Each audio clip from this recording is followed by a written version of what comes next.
약간 좀 이야기부터 이렇게 풀어가도록 오늘 하겠습니다. 컴퓨터로 이렇게 조회해 보니까 그 드라마가 1977년작이더라고요. 왜 그러지라고 하는 드라마가 있었습니다. 남자 주인공이 김무생, 또 남자 주인공이 홍성민 씨로. 홍성민이라는 분은 잘 모르는 분 있죠? 네, 몰라야 정상인데 이것까지 아는 분은 너무 지나친 것 같아요. 저는 찾아봤으니까 알게 됐는데, 근데 이 두 남자가 이제 주인공인데 아주 서로 이렇게 원수처럼 지내는 겁니다.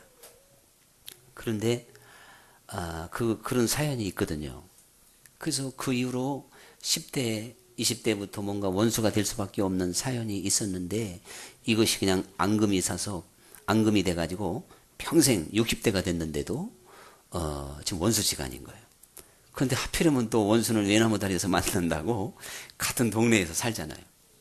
그러다 보니까 서로 길에서 부닥치면 인사 안 한다고 또 미워. 그러면 그렇지 하고 또 다른 사람한테 험담하니까 또 저 녀석이 나를 또 험담했다고 막 계속 이게 악순환이요.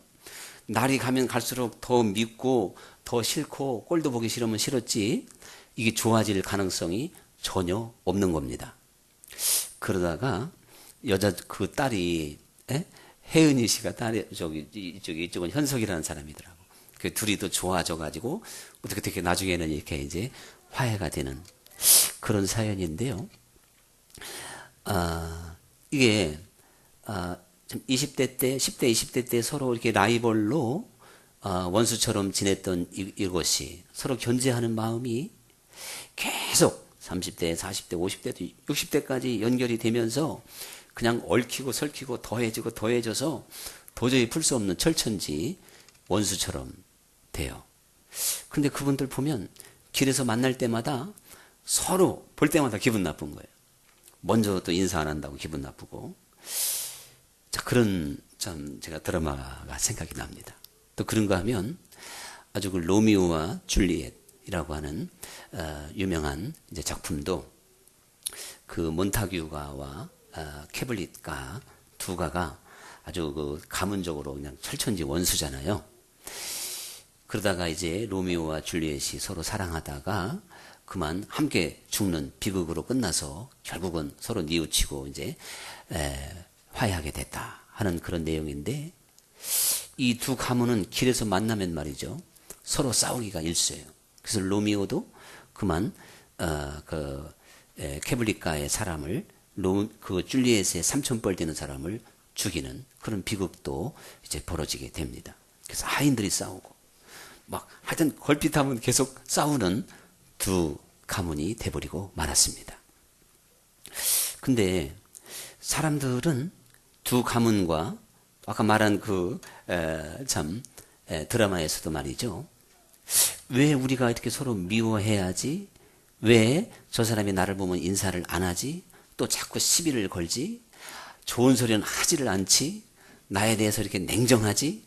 나를 싫어하지?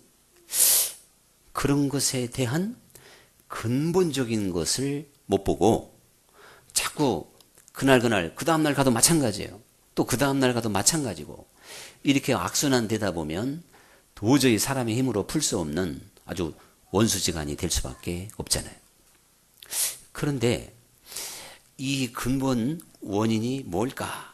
이것을 한번 생각해 보면 이제 로미오와 줄리엣의 그 하인들이라 하더라도 내가 저 집의 하인을 보면 기분이 나쁜 건 우리 주인이 서로 원수지간이기 때문에 그렇지. 그 근원을, 그 이유의 중심을 살펴볼 수 있어야 된다는 사실입니다. 그래서 이제 제가 어느 그 교회가 막 분쟁이 일어나게 되면요, 그 양쪽 말을 들을 수 있는 기회가 몇 번 있었어요. 그런데 이제 본질은 저리 가버리고 본래 왜 그 문제가 일어났는가는 가버리고요, 그 후에 본질 이후에 서로 싫어서 말이나 행동이나 이런 것에 상처받은 얘기만 해. 이건 아주 그야말로 중심은 없어지고 곁가지만 가지고 자꾸 서로 간에 이제 감정이 또 감정을 낳고 또 감정을 낳고 이렇게 악순환 되는 걸 볼 수 있어요. 우리가 가족에서도 부모 자식 간이라도 갈등이 생겼다. 또 부부간의 갈등이 생겼다. 그 이후에 중심을 못 보고 일어나는 현상만 가지고 우리는 자꾸 서운해하고 또 더 가중되게 미움을 갖게 됩니다. 그래서 제가 오늘 이 말씀을 참 드리게 된 것이 어쨌든 이 사람 저 사람을 만나보면서 왜 사람들은 이렇게 할까? 또 저 자신도 한번 살펴봤어요. 저 자신을 가만히 이렇게 살펴보니까 누가 저를 싫어한다든가 저를 약간 적대시하는 사람이 있을 때는요, 그 원인이 반드시 있더라 이거예요. 근데 원인을 찾지 않고 나를 지금 싫은 눈빛으로 본 것만 가지고 그냥 또 우리는 공격하기가 참 쉬운 거예요. 그래서 오늘 이 주부에도 제가 뭐 예화가 아니라 속담으로 깨닫기로 몇 가지를 넣습니다만은 뭐 가는 말이 고와야 오는 말이 곱다, 뭐 그런 말도 있어요. 그래서 저는 저 자신을 가만히 이렇게 살펴보니까 제가 그 싫어하는 유형이 있더라고요. 싫어하는 유형이 있더라고. 그런데 제가 장신권 얘기하는데요, 우리 성김의 교우가 되면요, 제가 본래는 아주 싫어할 수밖에 없는 스타일인데도 이뻐 보여요. 네. 믿으시기 바랍니다. 네. 그런데 제가 특히 이 교역자 관계에서나 친구 관계에서는요, 그게 상당히 아주 예민한 걸 볼 수가 있어요. 그래서 여러분 저를 아실 거예요. 저랑 가까운 사람들이 어떤 사람들인가를 알 거예요.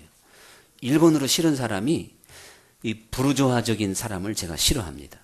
그래서 아주 그 사치스럽고 생각하는 게 너무 이렇게 세상적인 사람들을 일단 싫어해요.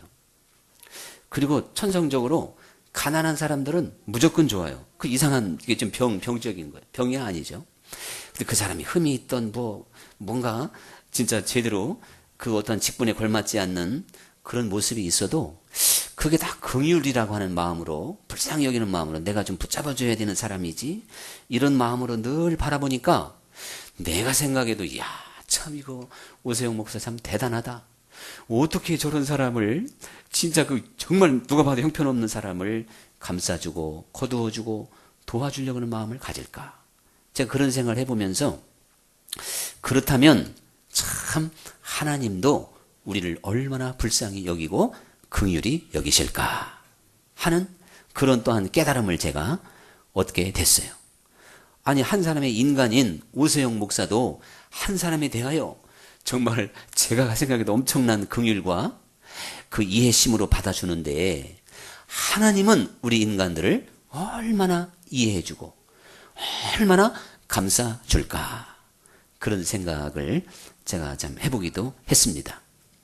그러면서 저 자신도 말이죠, 누군가 나를 자꾸 견제하고 싫어하는 사람을 그 근본 이유를 알지 못하고 단 그것만 가지고 나도 속상해하고 기분 나빠하고 그런 적이 있었다 이겁니다. 여러분 오늘 분명히요, 이거 고치게 되면 행복한 삶이 열려지게 됩니다. 이거 고치게 되면 인간관계를 근본적으로 개선할 수가 있습니다. 어떤 사람이 괜히 그러는 거 아니라니까요. 내가 무언가를 심었어요. 내가 무언가를 내 마음에서 벌써 견제했고, 쉽게 말하면 마음에서 그 사람을 제껴놨으니까 그 사람도 나를 제껴놔 버리는 거죠. 정말 심은 대로 거두는 것입니다. 우리는 어떠한 중대한 사안에 의해서 의견이 다르고 때로 적이 되고 뭐 이런 경우는 있을지 모르지만, 한 사람의 순수한 인간 자체를 우리가 거부하고 또한 그를 어떠한 미워하고 이러한 시각으로 바라보면 그게 결국 부메랑이 돼서 내게 그대로 돌아오게 된다. 이런 생각을 하다 보니까 참 그동안에 좀 섭섭하게 생각했던 사람, 저 사람은 왜 저러지, 이렇게 생각했던 사람들 다 이해가 되더라고요. 여러분도 아마 이해가 되실 것이다. 제가 이제 이렇게 생각을 해봅니다. 그러니까 이 이야기는 곁가지를 보지 말고 그 중심에 들어가서 근본적인 원인, 그 근원을 찾을 수 있는 시각과 그러한 깨달음이 있어야 된다, 그런 이야기죠. 그래서 뭐 예를 들어 부부가 서로 잘해보자고 백날 밤새도록 토론해도 그 다음날 또 싸웁니다. 왜 그럴까요? 겉으로 드러나는 것만 고치려고 갖고는 안 되기 때문에 근본적으로 내가 저 사람을 이해해야 하고 저 사람이 나를 이해하지 않는 한은 싸움이 절대 멈출 수가 없는 것이다. 그래서 우리가 신앙생활에도 마찬가지입니다. 나는 정말 하나님 뜻대로 살고 싶은데 또 우리 자신이 내가 나타나는 그 열매가 있잖아요. 사람에게 자기 어떤 하루의 그 생활이 있지 않습니까? 그 생활 속에서 쭉 드러나는 그런 열매, 어떠한 자기 현재의 모습, 이런 걸 보면서 사람들은 누구든지 실망할 수가 있고 낙심할 수도 있어요. 그러면서 나는 도대체 왜 그럴까? 나는 정말 구제불능인가? 이렇게 생각할 수도 있는 것입니다. 그러나 그것은 율법주의에 불과한 거예요. 하나님은 우리 인간의 모습을 너무나도 잘 아셔요. 사실 하나님 편에 봤을 때는 지금 현재 얼마나 잘하느냐 못하느냐가 결론적으로 중요한 건 아닌 것입니다. 지금 못하는 사람이 내년에 못하라는 법 없고 지금 잘하는 사람이 내년에 또 죽쓰지 말라는 법 없어요. 그런데 우리가 이 세상 사는 동안 저 천국에 갈 때까지 요동하지도 않고 흔들리지도 않고 반석 위에다가 집을 지은 사람과 같아서 정말 하나님께서 원하시는 그런 아름다운 열매를 맺을 수 있는 사람이 되기 위해서는 근원을 고쳐야 된다. 그런 이야기죠. 근본적인 원인을 찾아서 그것을 고쳐야 되는 것입니다. 근데 놀랍게도 기독교는 바로 그런 것입니다. 세상의 종교는 근본을 보지 않고 돌을 닦고 수양하고 묵상하고 계속 가르침을 받고 교훈을 받아서 하나하나 겉으로 드러나는 것을 고치려고 하는 것이 종교의 한계인 겁니다. 이것은 종교죠, 종교. 그러나 신앙이라고 하는 것은 근본 중심을 바꾸는 것인 줄 믿습니다. 성경 말씀에 표면적 유대인이 유대인이 아니라는 것이에요. 이제는 이면적 유대인이라야 유대인이다. 그리고 할례는 마음에 할지니. 그래서 우리 마음 중심을 바꾸는 일을 그 하나님이 하신다는 것을 우리는 깨달아야 되는 것입니다. 우리가 신앙생활 하면서 우리 속사람 자체를 바꾸는 일에 눈을 뜨지 못하면 우리는 평생 율법적인 신앙의 틀에 머무를 수밖에 없습니다. 이제 그래서 예수님께서 참 이 히브리서에 보면 에스겔서에 이렇게 예언이 되어져 있지만 8장에 하나님께서 우리들과 더불어 새 언약을 이제 세우시는데 우리 생각에 하나님의 법을 두고 우리 마음에 하나님의 말씀을 기록하겠다는 것입니다. 그리고 그리스도의 보혈로 맑게 씻어주겠다. 그의 죄를 씻고. 자, 이 정도면요, 우리를 새 사람 만들기에 충분한 줄 믿습니다. 하나님이 우리를 어떻게 중심을 바꾸는 줄 아십니까? 근본적으로 우리는 이건 개주가 아닌 거예요. 물이 변해서 포도주가 되듯이 근본적인 변화를 하나님은 우리를 부르셔서 시키는 분이라는 걸 아셔야 돼요. 이거 얼마나 충격적인지 모릅니다. 그래서 죄인도 원수도 친구가 되는 것이고 악한 자가 변하여 선한 자가 돼야 돼요. 아무리 믿어도 지금 악한 자인데 천국에 갈 수 있을까요? 천국은 거룩한 자가 아니고는 갈 수 없다 그랬잖아요. 더럽고 추악한 자가 변해서 성결하고 거룩한 자가 되는 줄 믿으시기 바랍니다. 예수님께서 그래서 세례 요한이 이렇게 말씀하셨잖아요. 회개에 합당한 열매를 맺으라는 것입니다. 속으로만 아브라함이 나의 조상이다 생각하지 말라는 거예요. 그러한 속으로만 아브라함이 내 조상이다 하고 합당한 열매를 맺지 못하는 사람은 돌을 가지고도 만들 수 있는 것이다.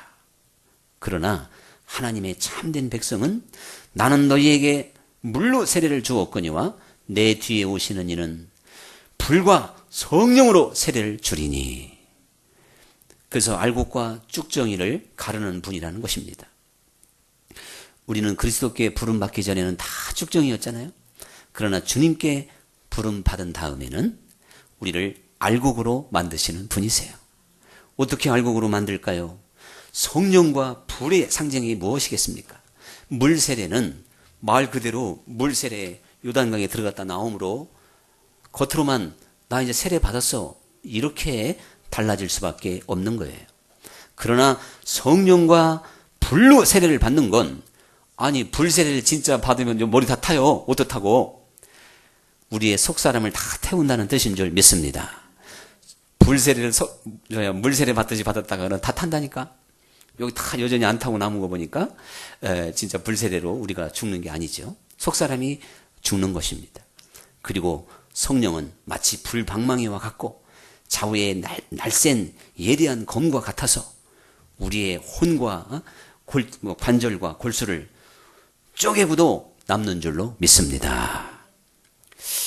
정말 그래서 그 회개에 합당한 열매를 맺으라고 말씀을 하시게 된 겁니다. 예수님께서는 우리들에게 우리의 속 중심을 이렇게 바꾸는 분이어서 우리가 하나님께서 원하시는 진리의 사람, 의로운 사람, 선한 사람이 될 수 있다고 말씀하고 있어요. 여러분은 지금 어떤 종류의 사람인지 모르겠어요. 한번 들어보세요. 언어가 거친 사람은 언어가 거친 사람이 있죠. 분노를 안고 있는 사람이라는 것이에요. 마음에 분노가 있으면 언어가 거칠 수밖에 없다는 거죠.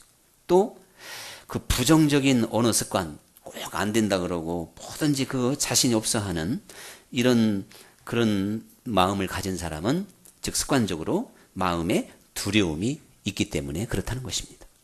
또 그런가 하면 같은 말을 해도 막 티밥 튀겨서 하는 분 있죠. 네? 과장되게. 그런 사람들은요, 그 마음이 궁핍하기 때문에 마음이 꽉 차있지 않으니까 자꾸 이렇게 과장되게 말을 하게 된다는 것입니다. 또 보면 자랑하기를 참 좋아하는 사람이 있어요. 그런 사람은 마음에 지금 안정이 안 됐기 때문에 안정이 안 돼서 자꾸 자랑함으로 보상을 받으려고 한다는 것입니다. 그리고 또한 음란한 이야기를 자꾸 좋아하는 사람은 마음이 당연히 청결하지 않기 때문에 그런 것이고요. 그리고 항상 막 비판적인 그런 말을 하는 사람들은 그 마음에 지금 비통함이 있다는 것이에요. 뭔가 원한이 있기 때문에 또한 슬픈 것이 있기 때문에 비판적인 것이다. 또 다른 사람을 헐뜯기를 좋아하는 사람은 지금 상당히 열등감에 빠져 있는 사람이라는 것입니다. 그리고 다른 사람의 말을 듣지 않고 막 자기 말만 하는 사람이 있죠. 여기서 그 사람이 그때 그 사람이 생각나면 안 돼요. 근데 솔직히 저도 그 중에 하나더라고요. 근데 딱 앞에 건 솔직히 아닌 것 같기도 하고 그런데 요 대목에서 제가 덜커덩 이게 무슨 팔복의 말씀도 아닌데 걸리는 것 같아요. 답이 뭐냐? 괜찮더라고. 그 마음이 조급하기 때문이다. 그래서 남의 말을 잘 안 듣고 자기만 하기가 막 바빠. 근데 제가 최근에 그런 사람 두 사람 만났는데요. 저부터 고쳐야 되겠더라고. 이제 앞으로 용서하시고 저랑 얘기하면 제가 많이 들어드릴게요. 예.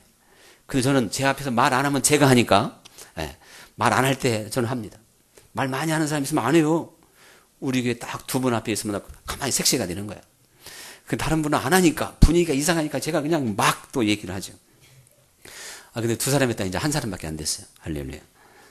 뭔 얘기인지 모르는가 보네. 어쨌든 그게 나다 생각해. 나다. 에?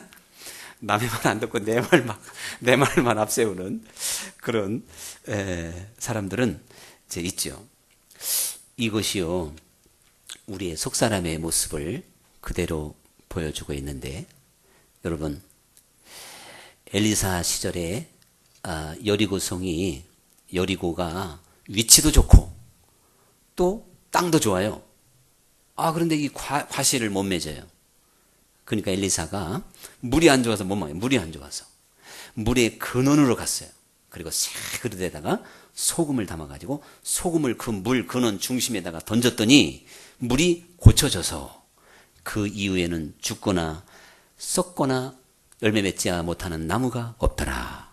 분명히 그렇게 기록되어 있어요. 여러분 이거 구약의 엘리사의 기적의 이야기가 아닙니다.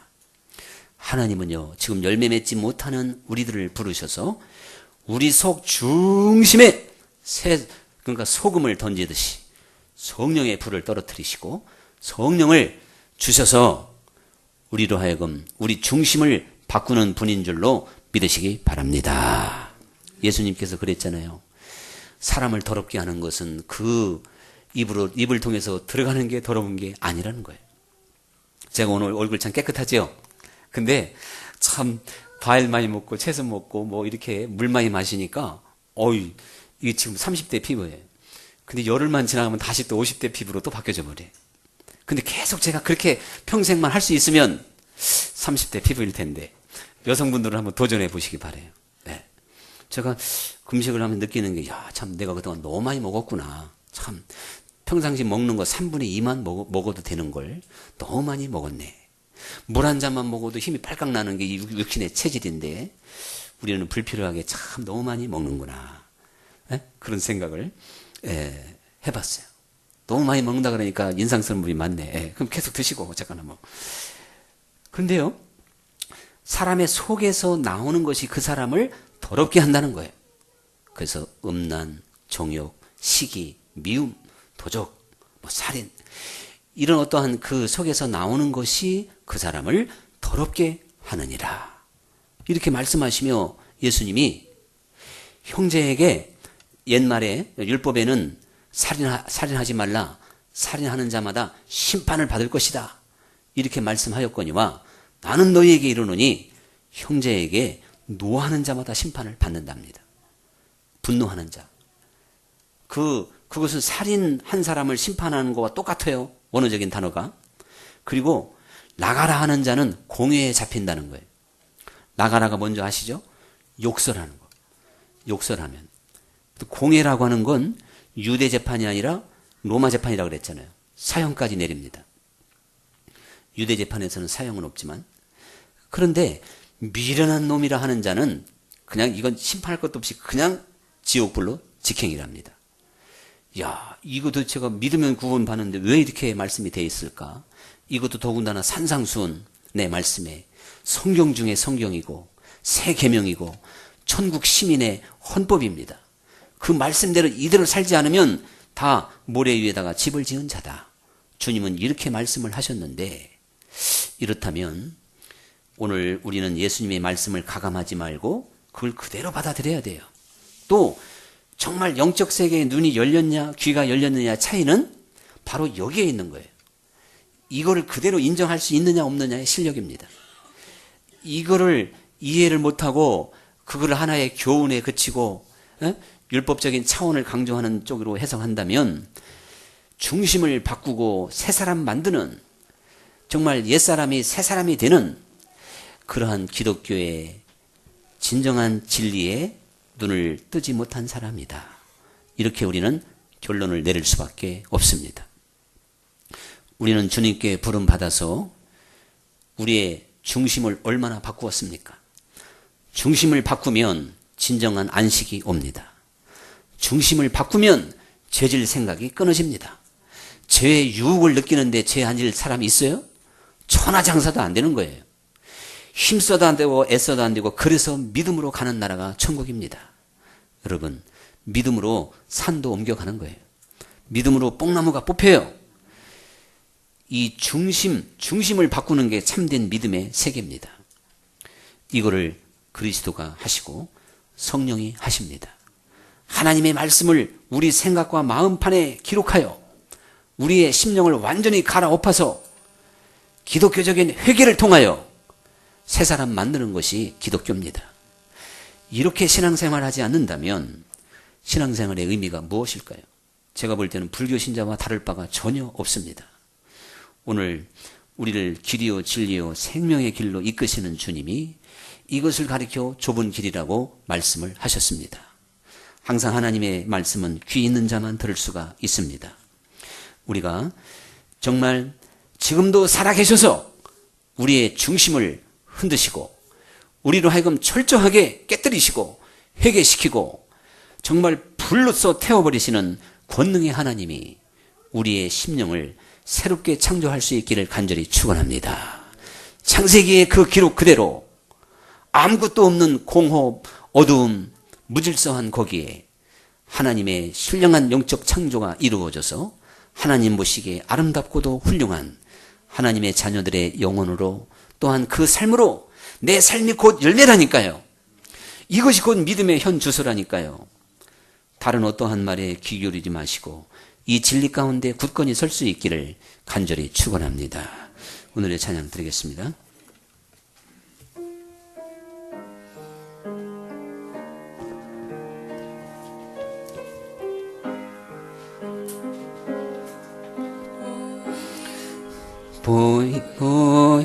보이지 않는 하나님을 사랑함이 귀하고 나 아닌 나를 이웃이라